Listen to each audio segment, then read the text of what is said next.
ಮಾಲೂರು ಪೊಲೀಸರಿಂದ ವೇಶ್ಯಾವಾಟಿಕೆ ಅಡ್ಡಿಯ ಮೇಲೆ ದಾಳಿ ಮಾಡಿ ಕ್ರಮ.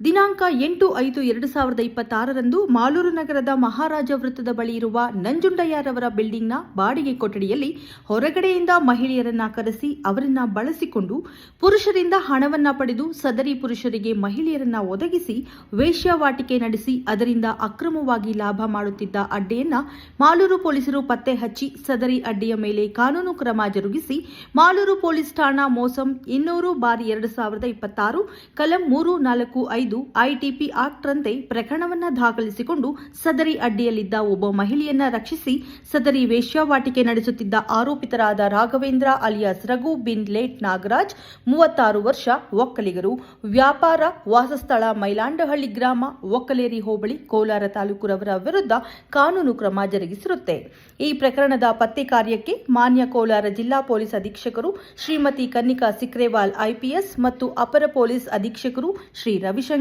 ಸಿಆರ್ ಮತ್ತು ಎಚ್ಸಿ ಜಗದೀಶ್ ಹಾಗೂ ಶ್ರೀ ಕೃಷ್ಣಪ್ಪ ವಿ ಪೊಲೀಸ್ ಅಧೀಕ್ಷಕರು ಕೋಲಾರ ಉಪವಿಭಾಗರವರ ಮಾರ್ಗದರ್ಶನದಲ್ಲಿ ಮಾಲೂರು ಪೊಲೀಸ್ ಠಾಣೆಯ Sriramappa Guther, police inspector probationary PSI ರವರಾದ ದಿಲೀಪ್ ಕುಮಾರ್, ಪವಿತ್ರ ಹಾಗೂ ಠಾಣಾ ಎಎಸ್ಐ ಶ್ರೀ ಆನಂದ್, ಶ್ರೀ ನಾಗರಾಜ್, ಅಪರಾಧ ವಿಭಾಗದ ಸಿಬ್ಬಂದಿಯವರಾದ ಪಿಸಿ 396 ಮುರಳಿ, ಪಿಸಿ 659 ನಾಗರಾಜ್ ಪೂಜಾರವರ ತಂಡ ಶ್ರಮಿಸಿರುತ್ತಾರೆ. ಈ ಕಾರ್ಯಾಚರಣೆ ಮಾಡಿರುವ ಮೇಲ್ಕಂಡ ಅಧಿಕಾರಿ ಮತ್ತು ಸಿಬ್ಬಂದಿಯವರ ಕಾರ್ಯವನ್ನು ಪೊಲೀಸ್ ವರಿಷ್ಠಾಧಿಕಾರಿಗಳು ಶ್ಲಾಘಿಸಿರುತ್ತಾರೆ.